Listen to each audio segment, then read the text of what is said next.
The most important assess आज हम करेंगे, जिसमें मैं आपको बताऊंगा कि कौन सी एसेस आपने बिल्कुल प्रिपेयर नहीं करनी है। ठीक है, वो भी इंपॉर्टेंट रहता है। आप कहोगे जो वो आएगा नहीं एग्जाम में, उसका क्या फायदा? उसका फायदा यह है कि आपको टेंशन ना हो। आप कहोगे मुझे तो ये वाले टॉपिक्स लिखने, साइंस वाले टॉपिक्स लिखने मुश्किल लगते हैं, तो एटलीस्ट आप टेंशन फ्री होकर जाओ। और दूसरा, कुछ मोस्ट इंपॉर्टेंट ऐसे जिनके आने के चांसेस रहते हैं आपके बेस्ड ऑन प्रोडिक्शंस, अप्रैल मई बेस्ड एग्जाम के लिए रहेंगे, तो जिनका अप्रैल में या फिर मई में है।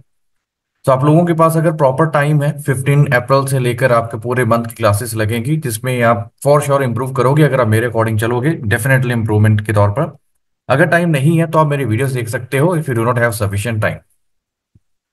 तो देखिए, जो हमारे पास ये टॉपिक है, मैंने लिखा हुआ है कि almost no chance in India. So no chance in India का मतलब है कि इंडिया में इनके आने के चांसेस बिल्कुल ही जीरो है। बाय चांस आ जाए तो कुछ कह नहीं सकते, बट ऑलमोस्ट जीरो चांसेस है। ये कुछ 7 से 10 टॉपिक्स हैं, 7 to 10 topics. But out of India आने के जो चांसेस है वेरी हाई है, वेरी हाई। तो अगर आप इंडिया में हो तो इन टॉपिक्स को मैं बता देता हूँ कहाँ से लेकर कहाँ तक। फर्स्ट टॉपिक, जैसे यहाँ पर देखिए, people who damage public property. So उनको कम्युनिटी सर्विस करनी चाहिए। So very unique topic, India में नहीं आएगा ये। ठीक है, this topic is not going to be in Indian exams. So Indian IELTS based exam के तौर पर लिखेंगे। तो एक तो आपका ये वाला टॉपिक चला गया, ये सेकंड टॉपिक चला गया। बट आउट ऑफ इंडिया आने के चांसेस वेरी हाई हैं।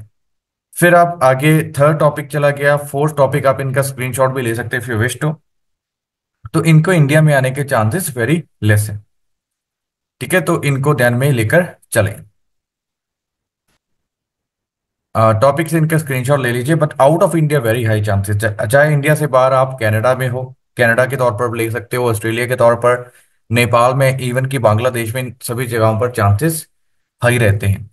अब आ जाते हैं वो टॉपिक जो ग्लोबली आने के चांसेस हैं। ग्लोबली मतलब जिन टॉपिक्स की अभी बहुत ज्यादा डिमांड है, जो आपके एग्जाम में आने के वेरी वेरी हाई चांसेस हैं। सो एम्प्लॉयमेंट का टॉपिक, अभी रिसेंटली जो टॉपिक मैं आपको कहूंगा कि आप ऐड करें, इसके अलावा ये वाले टॉपिक्स भी जरूर पढ़कर जाएं। Employment opportunities are currently changing and workers cannot expect the same job and working conditions throughout their life. So working condition change हो रही है, basically they are talking about artificial intelligence। So जो working conditions है they are changing because of the involvement लिख सकते हो, because of the emergence of artificial intelligence लिख सकते हो, because of the high usage of robots लिख सकते हो। इवन कि आप चाइना की एग्जांपल दे सकते हो कि इवन की पुल कंस्ट्रक्शन वगैरह के लिए, ब्रिज कंस्ट्रक्शन वगैरह के लिए robots are being used instead of labour. तो वो एक कंडीशन के तौर पर लेकर चल सकते हैं। तो एम्प्लॉयमेंट का टॉपिक आप देखो, एम्प्लॉयमेंट ऐसा नहीं होता कि बस एजुकेशन दे दो, जॉब्स दे दो, इट्स नॉट लाइक दैट। तो that's very important topic, specially जो हाईलाइटेड कलर्स है उनका ये सेंस है कि इनको ज्यादा ध्यान दें। कल्चर एंड फैशन के तौर पर आ जाता है। For example, this topic is very important, unique. Responsible tourist focus on preserving both the culture and environment of the places they visit. तो कुछ लोग रिस्पॉन्सिबल के तौर पर लेकर चलते हैं कि जो रिस्पॉन्सिबल टूरिस्ट होते हैं उनके लिए लिख रहे हैं। देन इन्वायरमेंट के तौर पर लिखा हुआ, इन्वायरमेंट के लिए लोग कुछ ज्यादा नहीं कर सकते। तो नियरली 10 to 12 टॉपिक टाइप्स हैं। जैसे टॉपिक टाइप्स क्या होता है, first this is employment topic type, then second topic type, and then environment, health and food. Again you people can take a screenshot. Genetically modified crops के ऊपर question आने के chances बहुत ज्यादा, अगर फूड रिलेटेड टॉपिक आता है तो you can take a look at these questions. आगे टूरिज्म वाला पॉइंट वही आएगा, रिस्पॉन्सिबल टूरिस्ट वाला पॉइंट आ जाएगा। लॉ एंड क्राइम के तौर पर आपने देखा होगा, police officer do not carry weapons. तो किस कंट्रीज ऐसे जहां पर वो वेपन्स नहीं होते, तो इससे क्या इफेक्ट पड़ता है लॉ एंड ऑर्डर के तौर पर, एडवांटेज डिसएडवांटेजेस के तौर पर बताइए। तो रीजन एग्जाम्पल देना इट्स वेरी इंपॉर्टेंट। कुछ स्टूडेंट्स के दिमाग में होता है कि एग्जाम्पल देना मैंडेटरी है, अगर रिक्वायरमेंट 7 है तो पूरे ऐसे में 1 एग्जाम्पल इज एब्सोल्युटली नेसेसरी। तो स्पेस के तौर पर दूसरे कोई और हमें प्लेनेट ढूंढने की जरूरत है। स्पोर्ट्स के तौर पर, फिजिकल एक्टिविटीज के तौर पर एडवेंचरस स्पोर्ट्स जो हो गया। हालांकि ऊपर मैंने लिखा था कि एडवेंचर स्पोर्ट्स के चांसेस कम है, बट फिर भी मैंने इसको बाद में इंक्लूड कर दिया। Adventure sports is a important topic, is an important topic, तो इसको आप ध्यान में लेकर चल सकते हो। ट्रांसपोर्टेशन, पॉपुलेशन हो गया कि जो पॉपुलेशन बढ़ती जा रही है, एजिंग पॉपुलेशन मतलब जो लोग थोड़े से बुजुर्ग हैं उनकी पॉपुलेशन बढ़ती जा रही है। इंफ्रास्ट्रक्चर, एजुकेशन के तौर पर।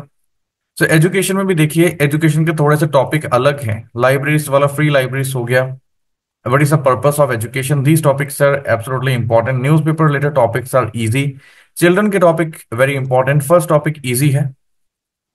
ठीक है, ये आप यूज कर सकते हो, तो इट्स वेरी इंपॉर्टेंट। ये टॉपिक अलग, चिल्ड्रन का टॉपिक नहीं, अलग टॉपिक है।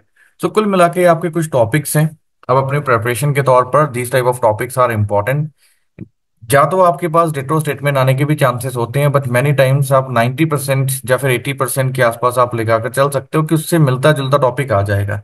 सो अगर आप इन टॉपिक्स प्रिपेयर करते हो तो वेरी हाई चांसेस है कि आपको दिक्कत नहीं आने वाली।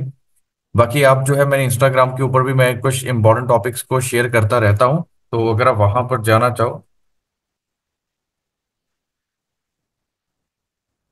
तो वहां पर भी जा सकते हो। सो नेक्स्ट टॉपिक जो है, नेक्स्ट बैचेस टाइम से शुरू होगा। If you wish to take classes you can message me, WhatsApp message me on this number. Thank you so much.